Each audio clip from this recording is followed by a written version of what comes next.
Welcome back, everyone. I'm Nessa. And I'm T. And together we are the Casual Fangirls.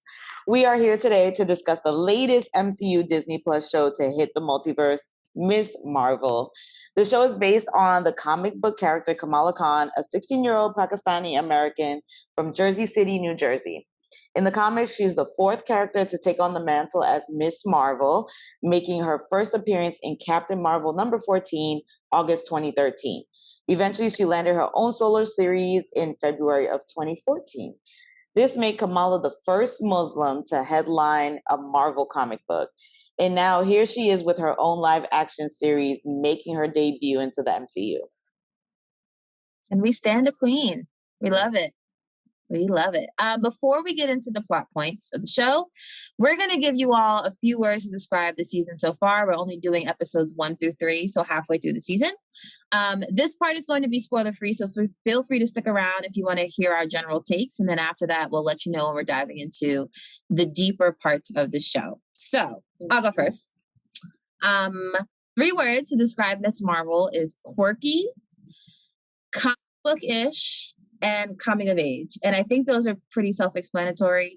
The characters are pretty quirky. The way the story is being told, all the visuals, which we'll get into later, has a quirky vibe to it that also leads into the comic bookish nature of it, where, listen, you just feel like you're living in a comic book in this show, above and beyond any other show that we've seen from the MCU thus far. And this is an origin story. And like many origin stories, they are also coming of age stories. And this is not one different than the other ones that we've seen, but it's still a really good time. What about you, Nessa?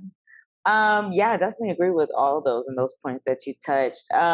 So my words were humorous, heartfelt, and Scott Pilgrim versus the World.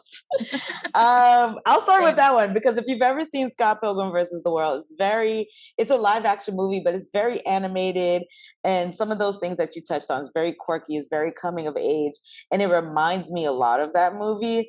Heartfelt because we do see a lot of Kamala's family and we get to learn a lot about them. And they just have a lot of like sweet moments laced into the show, which has touched my heart, even though it's an icebox, but it's touched my heart. And I love the humor.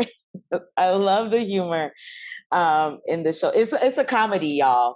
Like they are here to make a comedy. I feel like the show knows what it's trying to be and is going full force with that. Nice. For sure. I'm here for it. All right. Agree. So now that we've gotten our spoiler-free, words out of the way, let you guys know how we're feeling overall. Let's get into the nitty-gritty of the show, y'all. But first, we got to roll out our spoiler warning. So this is your official spoiler warning for the show, Miss Marvel on Disney Plus. We'll be talking about the Miss Marvel television series. And honestly, possibly pretty much anything related to the MCU. We probably won't spoil much about the comics since we both haven't read them. So if you have not seen the show, please go watch and make sure you come back to join our conversation. Yes. Yeah. So why don't we give them a background of what happened in the first episode? All right, so episode 1 is called Generation Y. So in the premiere episode, we are introduced to Kamala Khan, a 16-year-old girl living in Jersey City, New Jersey. At first glance, she's living a pretty normal life. She's the daughter of Pakistani immigrants, Yusuf and Muniba, has a religious older brother, Amir, and 2 best friends, Bruno and Nakia. We immediately get the feeling that she's the quintessential cinematic nerd. She fails her driving test, can't walk through the halls of her high school without bumping into everybody. And adults are constantly commenting about how she needs to get her head out of the clouds. So we quickly learn that she's a fan of the Avengers, but especially Captain Marvel, and has a YouTube dedicated to her own artwork and fanfic. Honestly, she sounds like she would fit right in with the Casual Fangirls. She needs to come on board. We need to do a collab, something, right?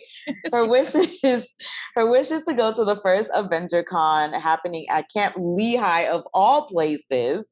Along with Bruno, she's created a Captain Marvel costume for a cosplay contest and dreams of winning first place. But of course, her parents ain't having it.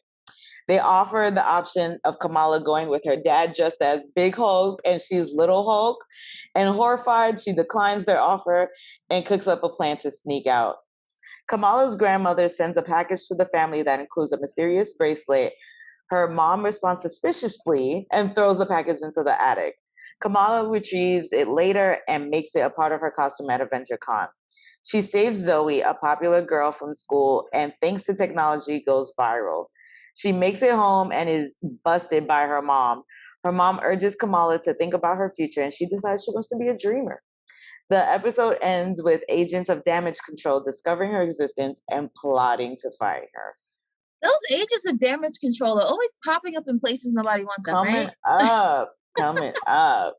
In episode 2, titled Crushed, of course, insert training montage here. So we watch Kamala learn and train her powers with the help of Bruno, aka Brian, which we'll talk about later, who concludes the bracelet activated powers that were already within her.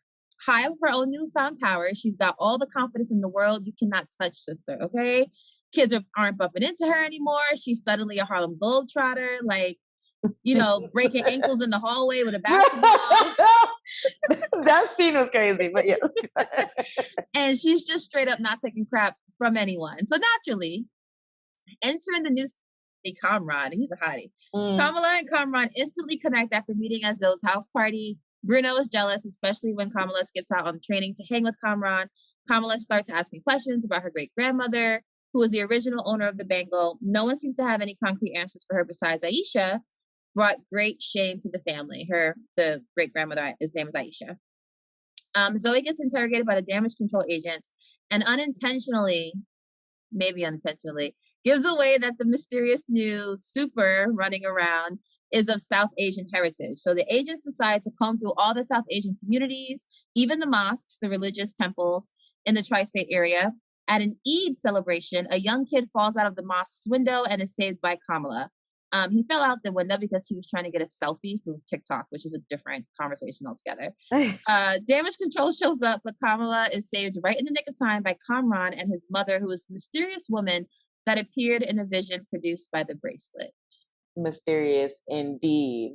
And y'all about to hear more about her because in episode 3, entitled Destined, Kamran's mother, Najma, explains to Kamala that she and Kamran are a part of an enhanced group called the Clandestines, or Jinn, who were exiled from the Noor dimension. Kamala's great mother was also part of this group, and they believe that the bracelet could bring them back home. Kamala wants to help, but Bruno warns her that interdimensional travel could be dangerous. Duh. She asks Kamran for more time and focuses on her brother's wedding to Taisha. We're going to talk about Taisha. During the celebration, Kamran warns Kamala that his mother has no intentions of waiting and is going to force Kamala to help. The other contestants arrive, so Kamala pulls the fire alarm at the wedding to get everyone out. During the fight, Najma mentions that Aisha betrayed her, and a vision of a train emerges from the bracelet. Just as things are looking bad for Kamala, damage control arrives. And the clandestine, including Kamran, are arrested as Kamala and Bruno escape. Nakia sees Kamala use her powers. Kamala's grandmother, Sana, calls her and explains that Kamala and Muniba both need to come to Karachi because she had a vision of the same train as well. So we had a lot going on up in here, but I need to ask you, T, did you like this show? I really enjoy this show. There are a lot of different facets of how we tend to rank or just comment on what we like about all the things that we consume, from tone, cinematography, all the way around. What the biggest highlight of this show to me is just seeing so much of Pakistani and Muslim culture on the screen, like telling this kind of story. Like many of the things about the MCU that like works is you have quote unquote real world or real stories that you can relate to as the backdrop for all of these like superpowers, right? And this is not the first time, right? So in Black Panther, we saw a lot of like African culture being the backdrop for the Black Panther superhero. In Shang-Chi, we saw a lot of Asian culture be the backdrop for the Shang-Chi superhero character. And now finally we're seeing some more like Pakistani and Muslim influences, and I love it. Like I texted my best friend Asma, who's Pakistani and Muslim, and I was like, you have to watch the show because they're using words that I hear you use with your kids and your parents. Like, I was so stoked. And she's like, yeah, no, I heard everybody's talking about it. I haven't gotten to it yet. I'm like, you need to stop what you're doing and watch it now. So that is, I really enjoy the show. Just, I mean, they even talked about the partition, which I don't think I've seen spoken about in like pop culture. I don't know ever, honestly. Right. Yeah. So that's definitely the highlight of the show for me, and that's why I like it so much. What about you? I enjoy it because it feels so lighthearted, and because of the comic bookiness of it. Like, I love the bright colors that they're using, the animation that pops up in the background, even like the way like she'll be texting or something and it'll like show up not just as a regular text bubble, but like actually built into her surroundings. Like, I love that whole look, all the different camera angles that they use. I think it's so well acted. And definitely to your points where it's like you're getting a glimpse into their culture without it being like overly explained. There's some parts where it's like, if you know, you know. But there's other parts where it's like they will break it down for you, but it feels natural and it feels authentic, and it doesn't feel like they're what's the word, like, ew. It feels very genuine, I think, is what I'm trying to get across. It feels genuine, and it makes you feel like you're part of their family. Like, I've and if if you come from an immigrant family, and we'll kind of touch on this a little bit more, or like when you see immigrant families and first generation Americans like portrayed in a lot of movies and TV shows, it always feels more like the parent is so strict and so overbearing and dominating. But here you feel it's more love, and there's more acceptance that you're seeing, versus I think what we've seen a lot of in previous shows. So I say all that to say I'm loving it. I'm here for it. It's great. Yeah, it's great. It's a good time. Just to really quickly, 2 points that popped up when you mentioned that was one with like it being genuine and the culture and everything. The example that stuck out to me the most was when Kamala was with Kamran at the coffee shop, and she was like, "Oh, my Ami said this." Oh, my she said Ami, and then she said my mom, and he was like, "You don't have to explain what that is. I know what that is." Mhm. Like, that even simple thing is like she's constantly having to explain the language to the people around her. She didn't have to say that. We can see that in that interaction. And then Yeah. the other piece I was gonna say too, I forgot, so it doesn't matter. Keep going. It's all good. No, maybe to come back to you. No worries. Maybe. But yeah. So we're both loving it. Go check it out, y'all. Please get into it. If you made it this far and you haven't watched it, I'm Go just back saying, and go watch it. go back and watch it. Yeah. All right. So let's get a little bit more into the breakdown and into some of the characters. And I mean, Kamala is at the center of everything. So we're kind of going to just base it off of her. So first things first, how do you feel about Kamala as a character as a whole in general? Like her, I think that she is an example of a type of high school experience that I think is very common, but we don't often see portrayed on the big screen. I Mm. had a friend of mine text me when he saw it and said, "Oh my goodness, this is triggering because that's exactly how my brain worked when I was in high school." Was just like seeing pictures everywhere. And he's an artist, so very Yeah. similar. And I was like, "Really?" And he's like, "No, yeah, that's absolutely true. Like, they didn't pull that out of nowhere. Like, that is how my brain at least works." And so that's been really cool to see that aspect of it. Nice. So I like that they were able to use her to show a personality style or like the way people think that we don't usually see. I genuinely enjoy her. Now I'm gonna be honest. I'm older than her, and some of the things she does annoys me because she's a teenager and I'm not anymore. But Yeah. but outside of that, she's fun. Definitely. She's a fun character. She's spunky, she's cute, she's adorable, and all those things. But she's got a lot of spirit about her, and I think I really enjoy that. And I think it's as much as times where it is moments where it's like she felt like she had to explain Ami, right? And what that means, it's nice to see that she's still very much deep in her culture and deeply rooted in her culture. I feel like a lot of times when we see some of these shows, it's like the kids are trying to run from their culture so hard. And it's not that she doesn't struggle with certain parts of like, you know, that dual identity, but she seems very happy to be Pakistani and, you know, happy to be part of that culture, happy to be Muslim. So I think that's refreshing to see. She's freaking funny.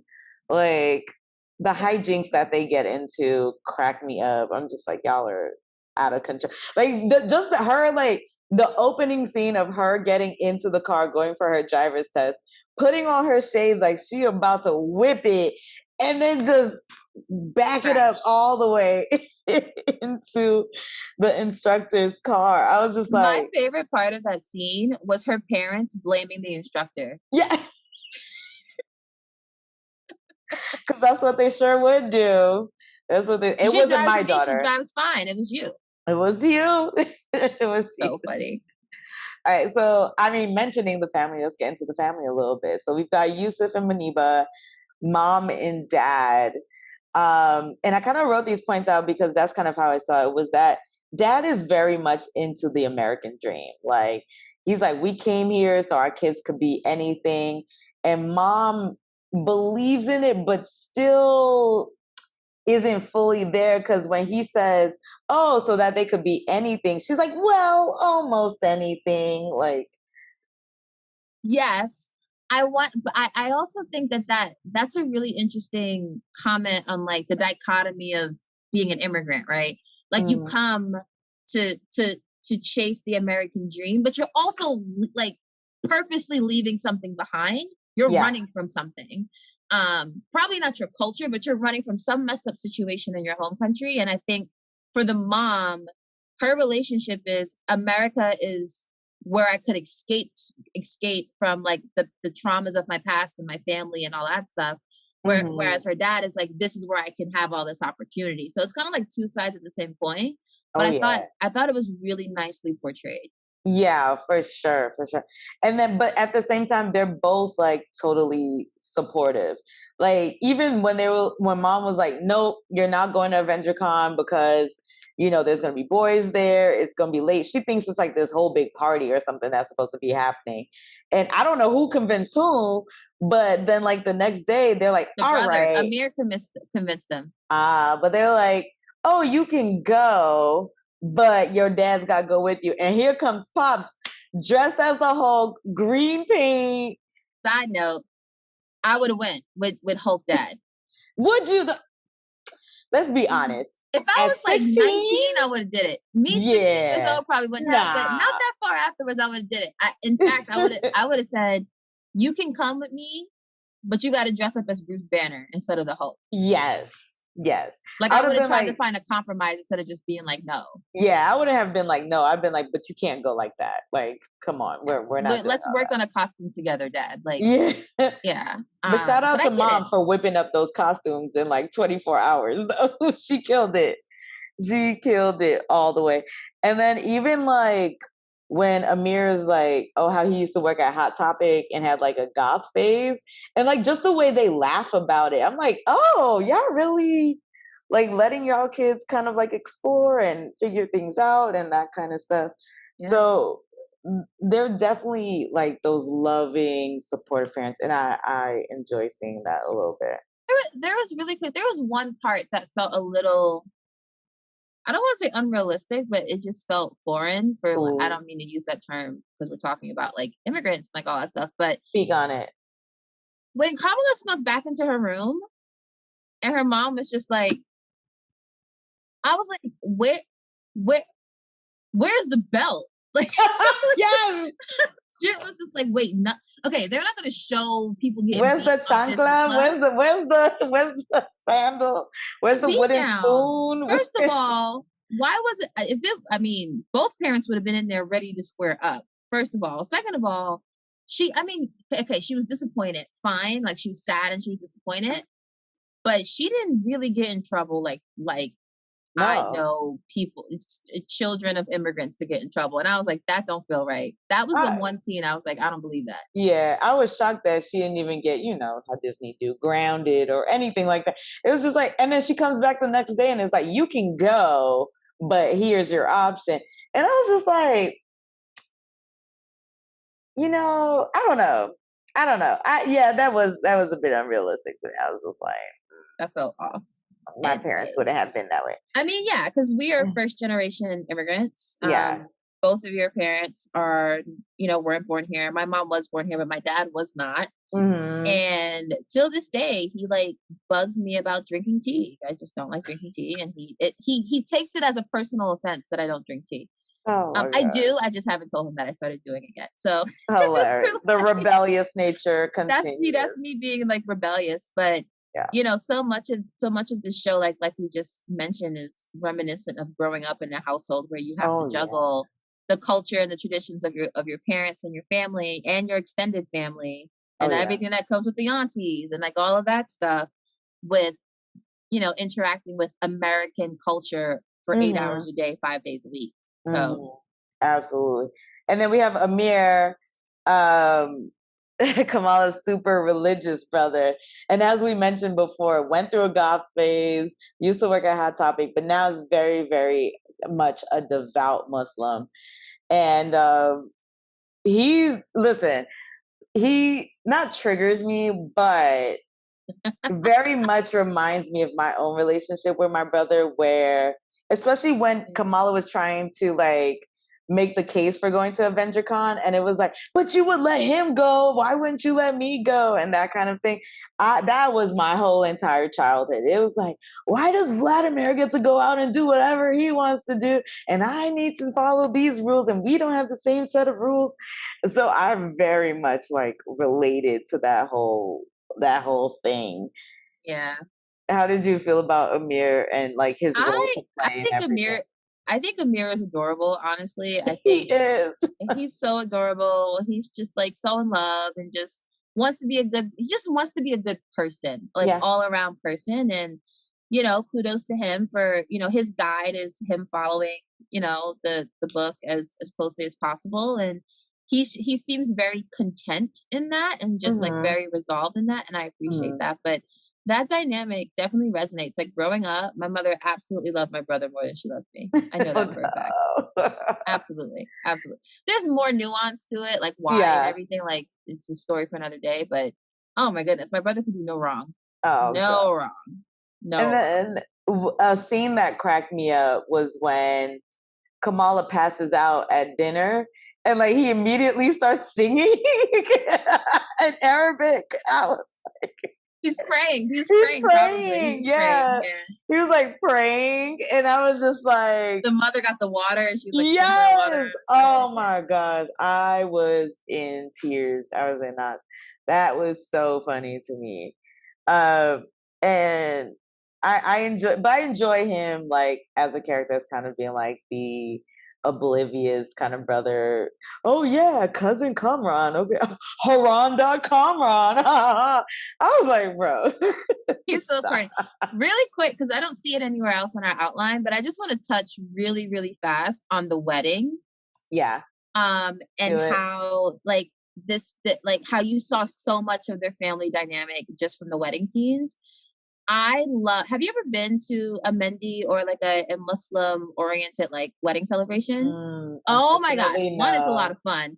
Two, the like putting on performances and dancing and like surprising people by like having them.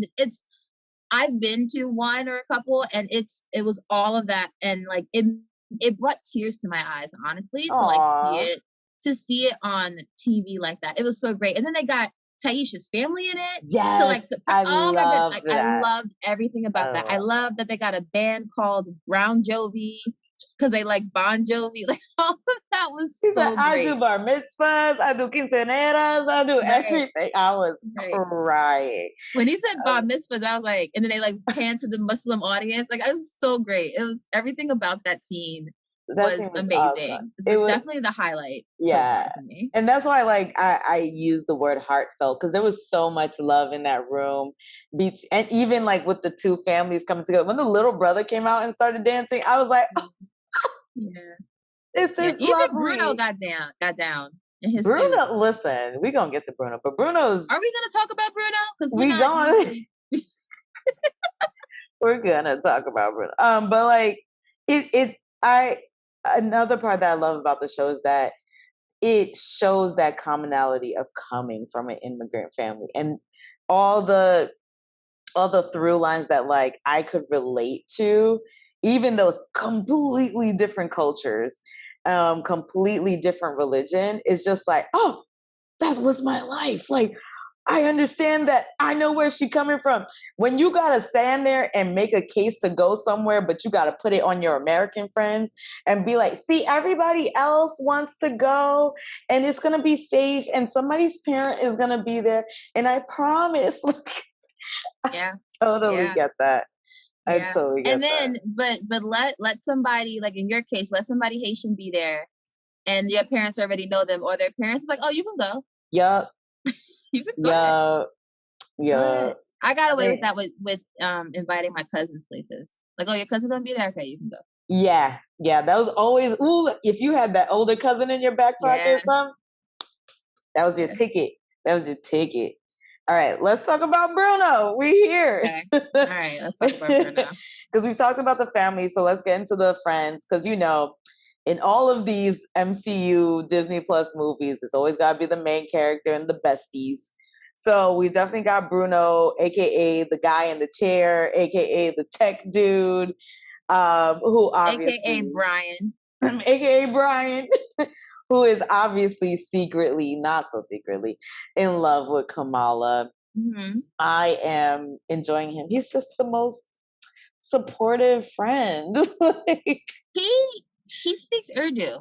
Like, it's obvious he does that because he spends so much time with Kamala and her family. Like, how many people, how many of your friends learn how to speak Creole? I don't even, well, that's not true. I know when someone's asking me if I want to eat in Creole. yeah, But I don't know anything above and beyond that. there you go. Like, Yeah, but yes, we. but yeah, he's so deeply like immersed into their family that even when he makes the like bootleg Alexa, it understands Urdu for them. So like I was like, man, you're a little genius out here running around trying to get in deep with the family before he lays it on them like, I've come for your daughter's hand. I see. Listen, Bruno's in it for the long run, and I respect they that. don't currently see him as a threat. So whatever he's doing is working. Yeah, I when you mentioned it, I was trying to figure it out. I was like, is it because he's just been around the whole time? Is it because he has this kind of boyish charm that doesn't feel threatening versus where we meet Kamran and he's kind of like, you know, A core. Tall, dark, and abs. He got a whole core. He got core. He got a core. One. He was whipping it and got everybody away from the cops. He jump like off a house into a pool or something like that? He sure did. He sure did. The boy sure did. And they came out the water like he was on Baywatch or something. Like came straight for Kamala. Straight for Kamala. Excuse me. The way she was stumbling over her, mashallah. I was like, yo. And then the other dude, who Miguel, was like, what does that mean? And here come Bruno. Yeah. Given the translation. I was just like, oh my, instantly the jealous eyes came out instantly. Poor Brian. Poor Brian. But it's clear that he's a genius, right? He's the Ned to Peter Parker, all that kind of stuff. So I'm very, no? Yes. I was just going to say, I think Bruno might be smarter than Ned. Oh yeah, 100%. I think so too. Well, Ned got into MIT, he got into Caltech. I mean, but the way it's presented, it feels like he's smart because he's got like, the whole body scan that he did of her, I was like, what even is that? He's out here. It feels like he has a larger range for like his genius. We've Yeah. only seen Ned strictly be tech oriented. Yeah. Or like just looking up stuff that most people probably could look up. I think or I think he broke into like the school system at one point or something, like the high school system. When he lied and said he was watching porn. Yeah. So so I'm curious to see where Bruno goes from here. Spoiler kind of ish alert, but I had heard in the multiverse that in the comics, to get away from Kamala, he goes to Wakanda and like goes to school, like to study in Wakanda because he's so smart. I'm conflicted. Because he's a white man taking advantage actually. of Black education. so like, I like Bruno as a character, and if you're gonna be a genius, you need to be learning from Shuri and like all the fantastic technology that's over there, right? Like, the best and the brightest go to where you're gonna have your intellect challenged and where you're gonna learn a whole lot and be able to contribute. But at the same time, like that was my initial thought. But I was like, I'm not mad at it. But then I was just like, they stay saving some little white man, and I don't. Because you had freaking the CIA dude whose name I forgot. You have Bucky. Yeah. Then you had all of Thanos and all his minions coming to Wakanda like it was ground zero to like no, like Wakanda's done enough. They don't have to do anything else except save the Black people. Like, can we focus on that? Oh, we'll see. We'll save that for another pod. Hopefully. No. All right. So that's Bruno, and then now we have Nakia, my girl. I like her. Fashion. First of all, her fits be on point. Her head wraps are everything. I was just like, girl, I don't know who the stylist is. In mosques is a real thing. Ugh. Like that wasn't just a show thing. Like that actually happens in real life. Unfortunately. And I'm just like, why are you wearing your Louis V's to mosque if you know the shoes are getting stolen? Yeah, I'm not trying to do that. I was like, my Chinese slippers every time. It was like, it's the 22nd pair. I'm like, so girl, you know it's a pattern. Why are you showing up with your fresh joints on? But I guess. So what I love about Nakia in the show is that they're giving her a lot to do. And I appreciate that. Like they're pretty much doing that with a lot of the characters on the show. They out here living their own lives. So she's out here running for the board on the mosque, going up against and I love the line. She's like, I'm not a 90-year-old man. Like they're not gonna accept me. And I love that about her, that she was even, and to have Kamala support her, that she was even brave enough to get up and go do that. Because I couldn't imagine trying to do that. Especially with the structure that they already have in place.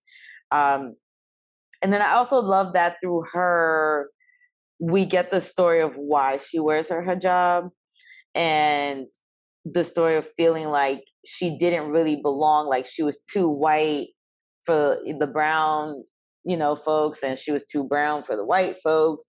And, we hear about that a lot within like the Black community, where it's like, oh, you're too light skinned, or whatever. So or if you're mixed or something like that, you're not white enough for them, you're not Black enough for them, that whole kind of thing.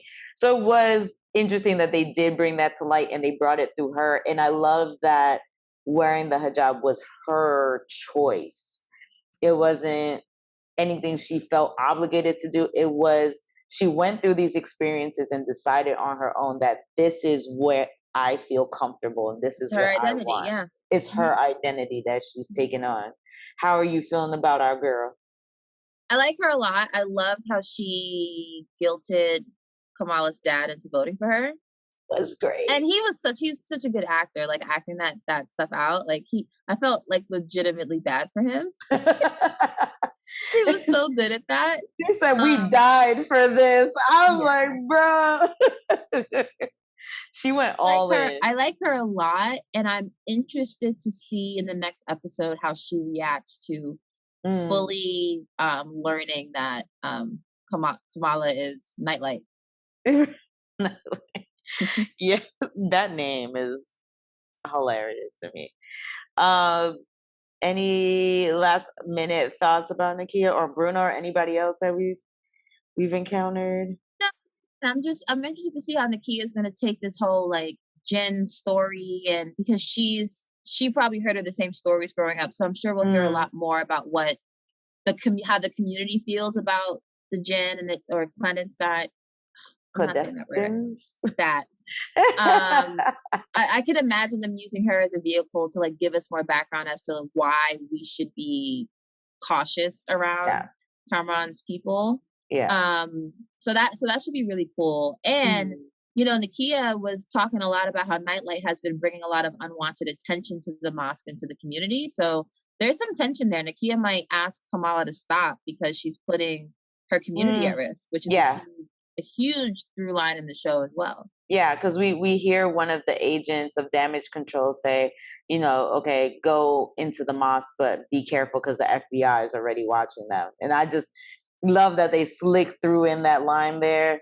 And I was just like, I'm glad y'all acknowledge that, and let's not pretend like things is all gravy out Islamophobia here. is a thing. Yep. Yes, absolutely.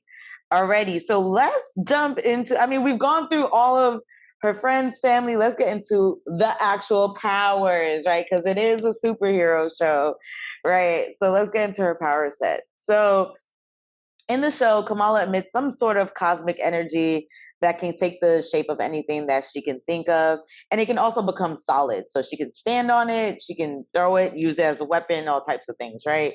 And the energy seems to be activated by the bracelet Kamala wears. But as we stated previously, Bruno says that the power was already in her. It just seems that the bracelet is unlocking it. And this is different from the comics because in the comics, there's a Terrigen mist that's released into the Earth's atmosphere, which empowers her with the ability to stretch her limbs, shapeshift, and like alter her appearance. So very different, but I'm cool with it because I mean, I didn't read the comics, so I'm not attached to it. But Sure. also, I mean, you know, what's it called?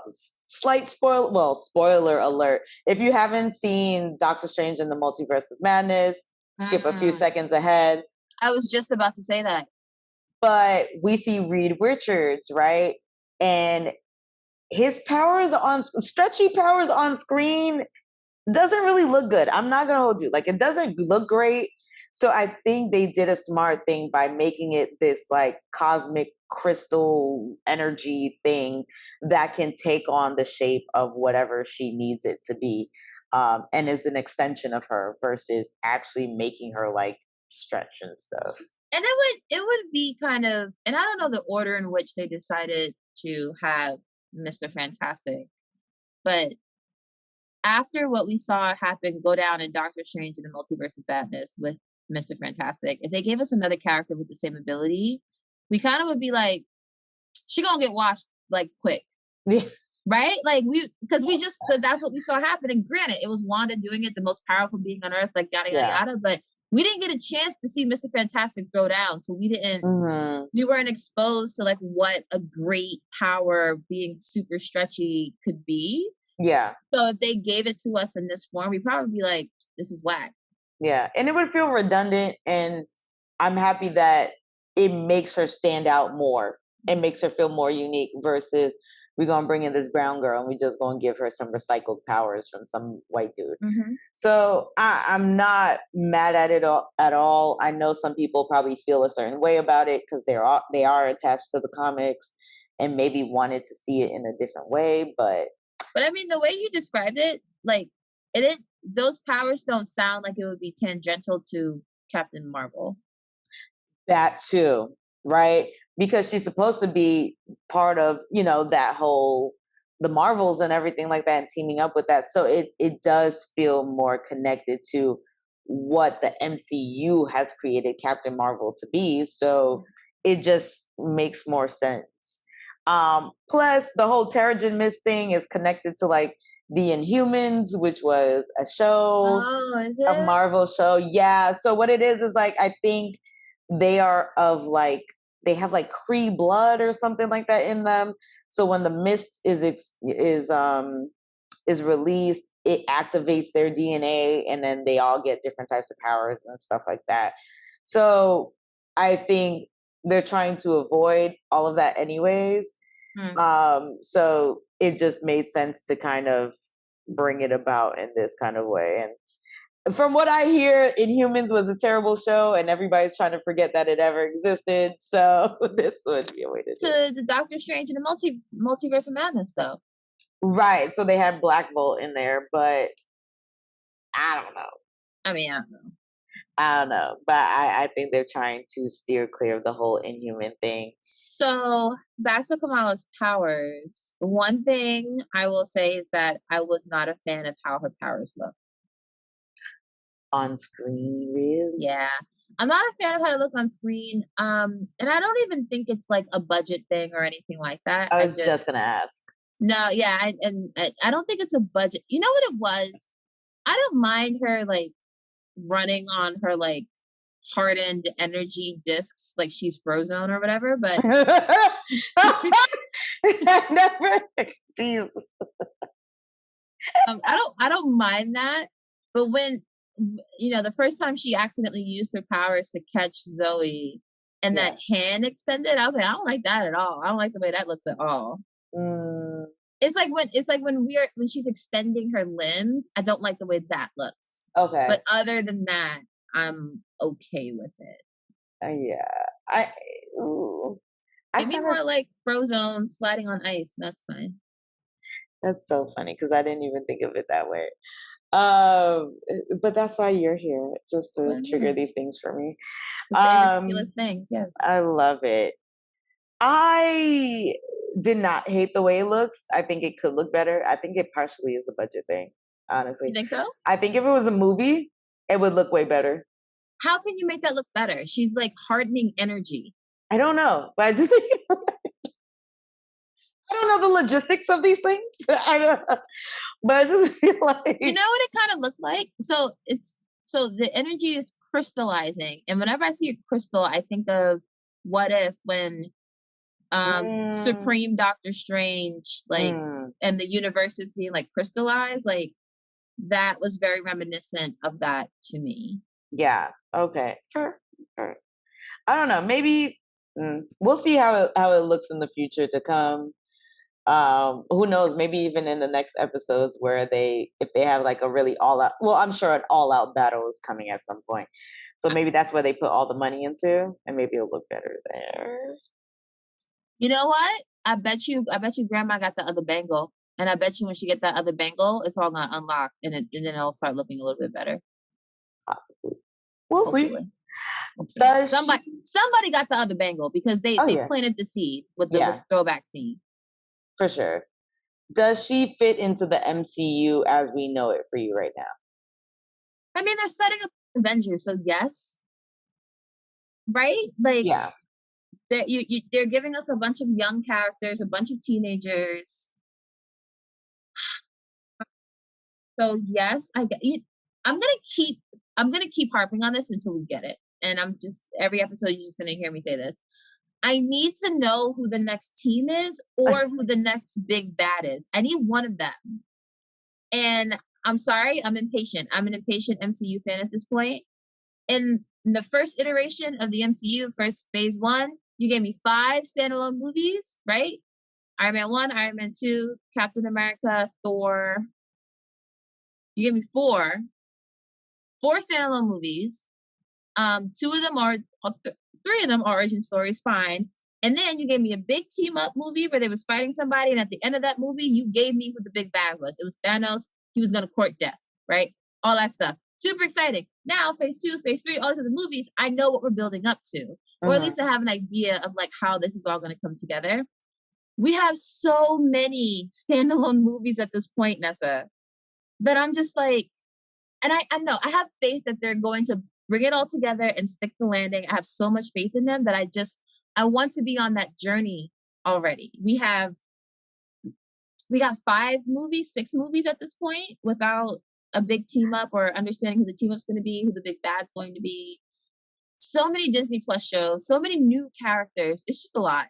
There's a lot to keep track of right now. Like Eternal still hasn't popped back up yet. So let And me no, ask. hold on, real quick. Real quick. There is celestial sticking out of the ocean somewhere, and nobody's talking about it. Nobody's discussed it. Okay, so my question is, well, I have two questions. All right.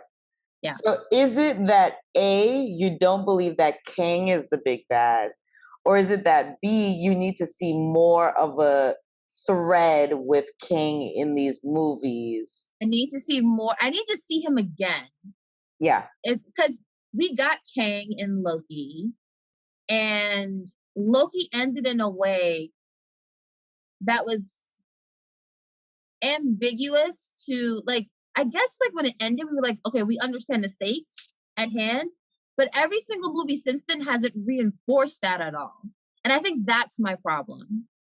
That is, We're getting a lot more world building and setting of the rules. Like, we're getting a lot of, like, this is how multi universes work and a lot of that stuff. But I don't feel the stakes with Kang anymore, because you've given me way more detail, and the details aren't connecting directly back to Kang. They will. I have faith, yeah. but I need to see him again, or I need to see Loki or somebody again in order to connect that all back.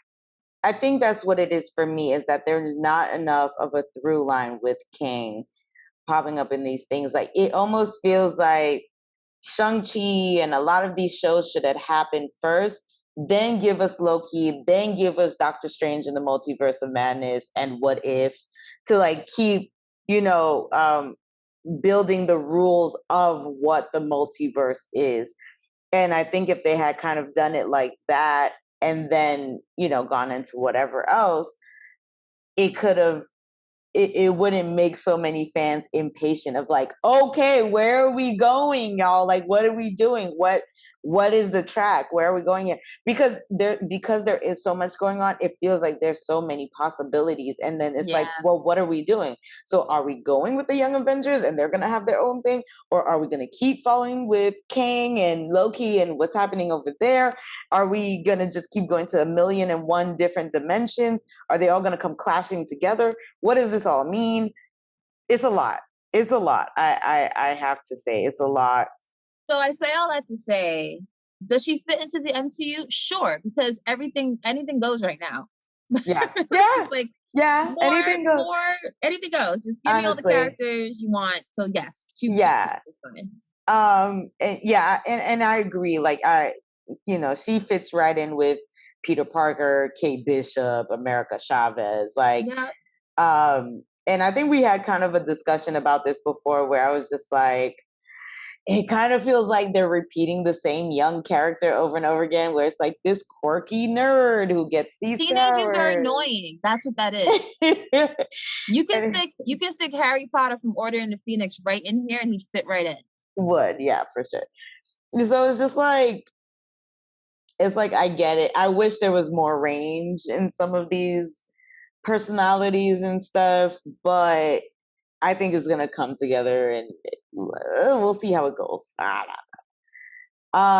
Some other stuff I wanted to get into were the clandestines and Aisha, because they're clearly going to play a huge, huge part of this going forward. So, like we said, they're from the Noor dimension.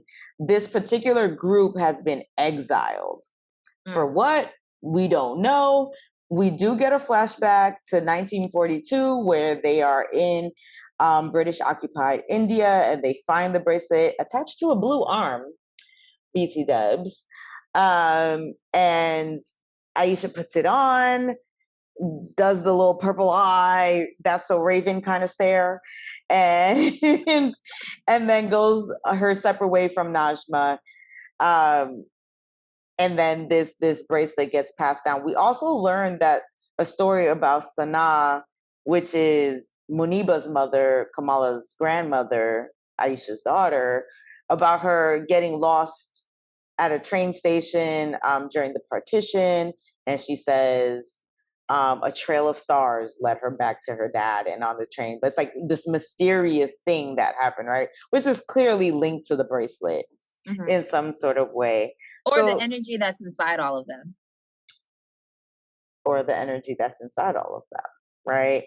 because they're described as being like jinn and all this kind of stuff. So it's like, what are y'all really? Is there maybe another layer under there that we just don't know is going to happen? I think Aisha's mother knows that there's energy in them.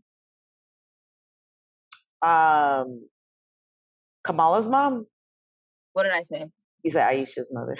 That's what I meant. Kamala's Yeah, Kamala's mom. mom. Maniba. Oh, yeah. Because she was acting super suspicious, where she was like, "Their grandmother's just getting rid of stuff. Like this is nothing. Don't look at this." And it's like, yeah, sure, okay, but yeah. So I'm curious to see what happens with them.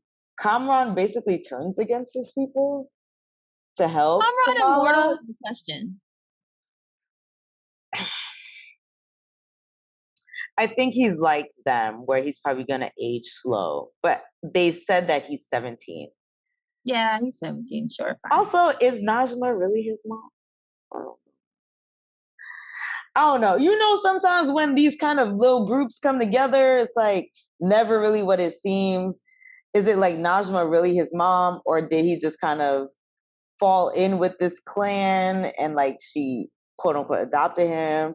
There was a point in time when I was like, is Najma really Aisha? I thought that too. That crossed my mind, but until they did the flashback, that I thought that too. Yeah, but then I was like, I don't think so. And then we mentioned before, Najma mentions a betrayal from Aisha, so I'm very curious to know what that betrayal was, because Aisha she wanted to stay on Earth and be with her family and didn't want to go back. That's probably what that was. Because Aisha disappears and nobody knows what happens to her except everybody. The Illuminantes are like, she brought shame. Like that's all they know apparently. Kill somebody. I think that was probably true. I think so too. The aunties be having gossip and stories, but it be based in truth sometimes. So somewhere in there is the truth for sure. One of them got the truth. So I'm curious to see what happens with them, because at the end of episode 3, they're all arrested by damage control. And I'm curious to learn more about them and what does this mean for Kamala and who she actually is, and how much does the mom really know, and all those things. It's actually a point that just occurred to me. You've been on this earth for 80 years, since the 40s, right? At the minimum. At the minimum. You couldn't figure out how to create a new bangle, how to how to channel the energy that's inside of you by now? With all the advancements in technology, you couldn't do it?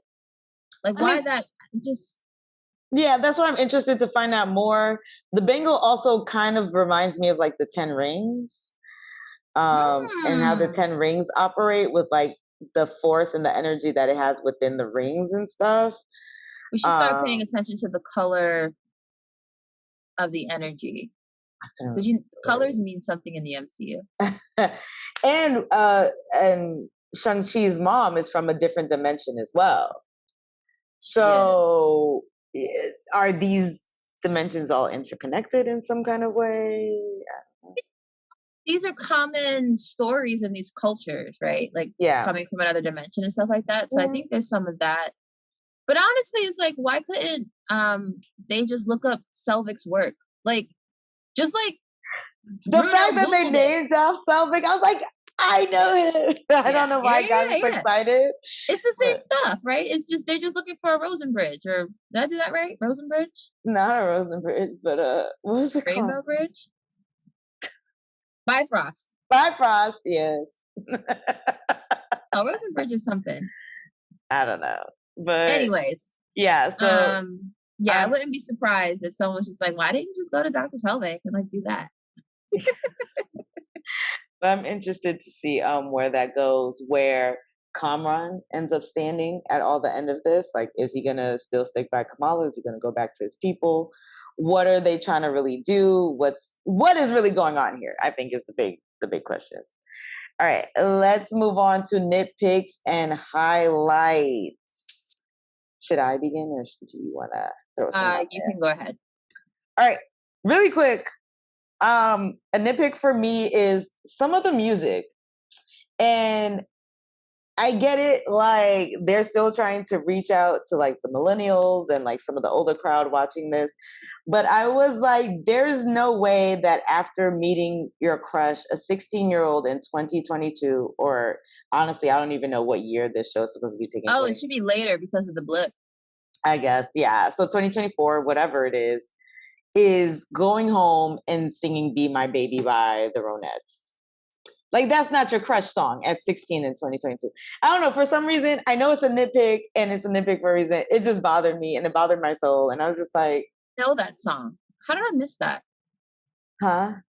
I don't know that song. I must not have been paying attention when it was playing. But my guess is that that song is probably, so what happens a lot in various non-American cinematic endeavors is they use pretty old songs in their movies and stuff like that. So if the Ronettes sounds like it's a pretty old group, like It's from the 70s, 60s, right? Be my little baby. Be my, be It was my. it I was would like, make girl. sense. It would make sense for like popular, let's say Pakistani movies to use music like that. Like that. Yeah. She does watch a lot of Bollywood movies and stuff. So maybe I don't know. Maybe if like they had put certain posters in her room, it would have made me feel better about it. But that's my nitpick. Nah. That's fair. The school counselor.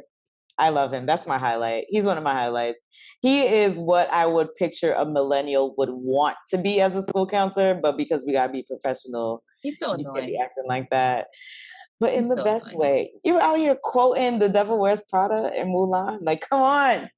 Come To on. be honest, the You reason be why he quoting annoys Potter. me, the reason why he annoys me is because I have old coworkers and friends who are now school counselors and they do what he do. And I know for a fact they're using the same exact quotes that he used, and I'm just like, this sickens me. I love it. That we are here. I love it. And then my last highlight is Taisha, Amir's wife. First of all, the fact that she's a sister. She might be a convert. I think she converted to Islam. Well, I got that feeling too when we saw her parents. Her parents, yeah. And I was like, probably. But I was honestly, I was just happy to see a sister. But also I enjoyed when we meet cousin Kamran, and she's like, "Oh, cousin Kamran, sure." So, and she's adorable. Like, I love the way she fits into their family and the way they embrace her. And super cute. I love it. I love it. Her style. Surprisingly, I don't have any nitpicks. I'm kind of just like taking it all in, and my nitpicks are usually around storytelling and plot points and things of that sort. And so far, besides Kamala not getting her ass beat, like that's the only thing that like fell off. Yeah, they got a strong story. They got a strong story. They got some good writers. I'm loving it. It's strong.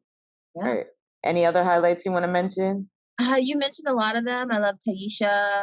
I loved their text messages being portrayed through the neon lights, and she's like walking by different stores. Like all of that was amazing, so great. And I really enjoy her 16-year-old awkwardness around Kamran. That feels so relatable. So relatable. The way she was fumbling over her words, honey. Yeah. All right. So what is next for our Miss Marvel? Like, what predictions do you have for the rest of the season? So I think Nakia is going to give us a backstory about the Jinn. I think Maniba knows more about the Bengals than she's letting on to. I think Taisha, you know what something I did wish would have happened? I felt so bad for the brother and Taisha when they confronted her about pulling the alarm. Yeah. She couldn't share why she did it. And I was like, just tell him. Like, at least tell Taisha. I was like, at least tell Taisha, like, look, this is what I'm in the middle of. This is why I did it. I just felt so bad. But I get it. So yeah, I'm hoping that in the next episode, Kamala shares more information with at least her brother or Taisha to help explain her actions at the wedding. Mm-hmm. I think Bruno goes to Caltech at the end of this. At Mm. some point. Mm-hmm. I think Kamran disappears. I don't think he sticks around at all. Unless somehow he has powers, but I feel like that would be too much. What else am I thinking? I'm thinking her dad, if her dad finds out, he'd be stoked that she had the powers. I think he'd be like, yeah. Definitely. That's all I got. Okay. I'm with you that I think Bruno's gonna go to Caltech, but I want him to go to Caltech. I think is the bigger thing. I want him to do it, but I think he is gonna do it.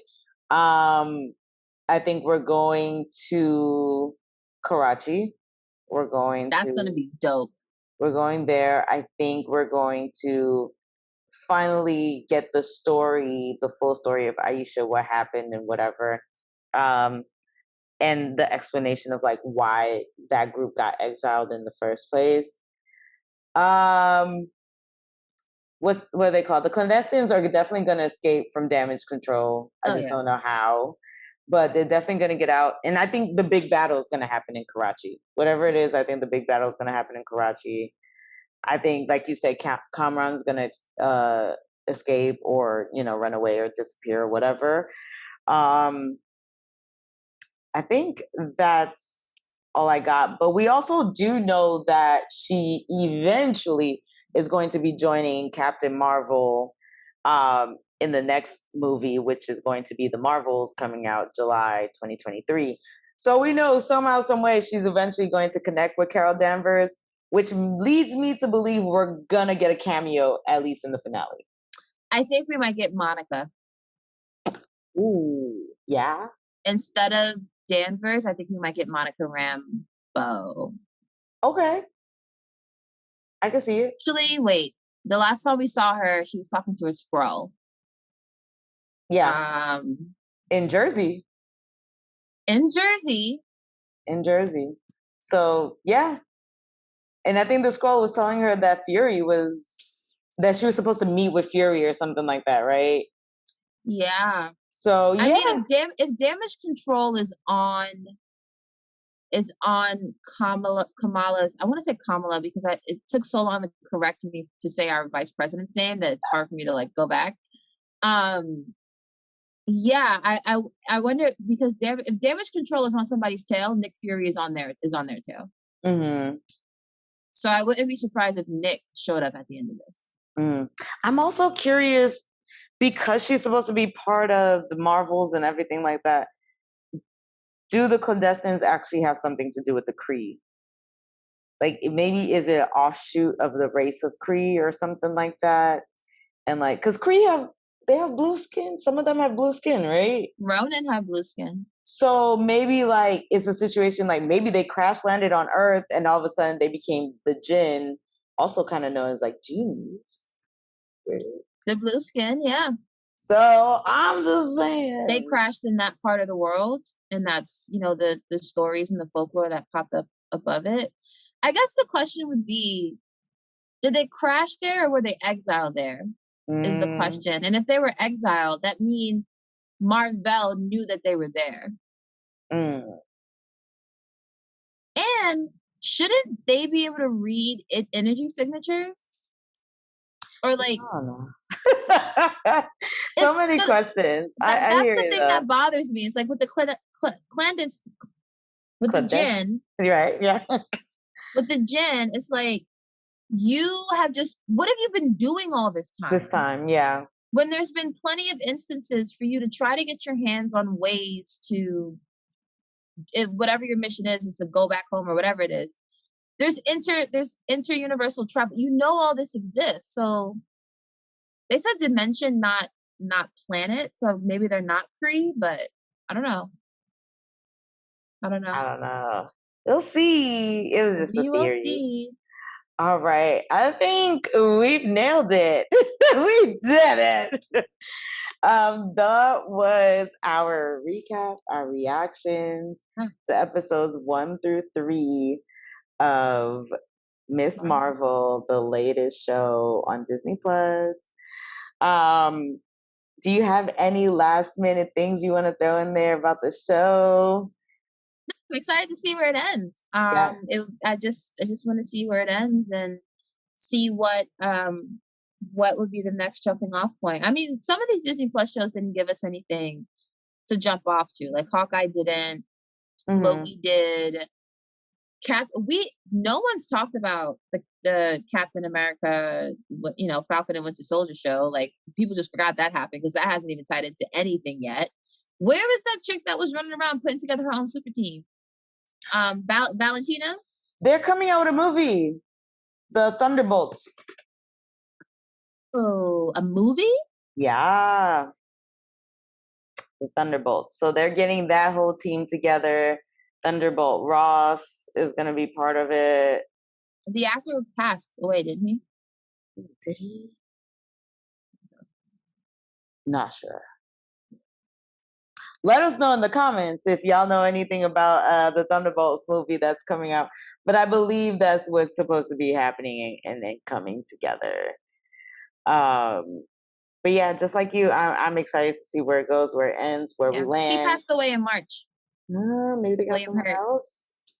I don't know. Maybe they filmed all they need to film. You never know. But we'll see. Yeah, possibly. Yeah. Or they just might center it around just the people. Serafina, Katarina, whatever her name is. Valentina. Valentina. Maybe they'll just center it around her. Maybe. Hopefully. We'll see. Anyways, I enjoyed Miss Marvel. Can't wait for the next couple of episodes. Yes. Come back in a couple of weeks when after the last 3 episodes air, we'll do another one of these recap. Yep. We'll be doing episodes 4 to 6. So make sure you guys join us. Follow us on all our socials at Casual Fangirls _ like, subscribe, comment, do all of the things. Share with your friends, y'all. Let us know what you guys think about Miss Marvel. How are y'all feeling about it? Are y'all relating to it? And honestly, I'm really interested to hear from people who are of Pakistani descent, who are Muslim. Do y'all feel like y'all are being represented correctly? Do you think it's being done justice? Do y'all have problems? Is this show problematic? Because, ignorant me, I'm loving it, and who knows, it could be a whole thing. So we're curious to see what you guys all feel about it. So let us know in the comments below. And make sure you come back and join us once again for all the fun and good times. I'm Nessa. And I'm T. And together we are the Casual Fangirls. See you next time.